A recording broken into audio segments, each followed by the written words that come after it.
মাযহাব পালন করতে গিয়ে কখনো হানাফি, কখনো শাফি, কখনো হাম্বলি, কখনো মালিকি, এরকম করা যাবে না।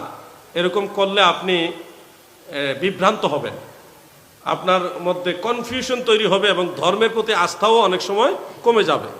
যেমন আপনার একটা রোগ হয়েছে, সেক্ষেত্রে ডাক্তার আপনি কয়েকজন দেখাইতে পারেন, অসুবিধা নেই, কিন্তু ট্রিটমেন্ট করার পরে ওষুধ খাবেন যে কোনো একজন ডাক্তারের। একই রোগের জন্য একই সাথে ৩-৪ জন ডাক্তারের ওষুধ যদি মিক্স করে খান, নিশ্চয়ই আপনি তাড়াতাড়ি সুস্থ হবেন। বিষয়টা সেম, আপনি কনফিউশনে পড়ে যাবেন আত্মিকভাবে। আপনি দেখেন না, হানাফি মাযহাবের একটা আমল, তারপরে শাফি মাযহাবের আরেকটা, হাম্বলি মাযহাবের আরেকটা, মালিকি মাযহাবের আরেকটা, ৪-৫টা মাযহাবের নিয়ে যদি করেন, একটা সময় ইসলামের প্রতি আপনার আস্থা এটা কমে যাবে, মানে একটা কনফিউশন তৈরি হয়ে যাবে, আত্মার মধ্যে রোগে ধরে যাবে।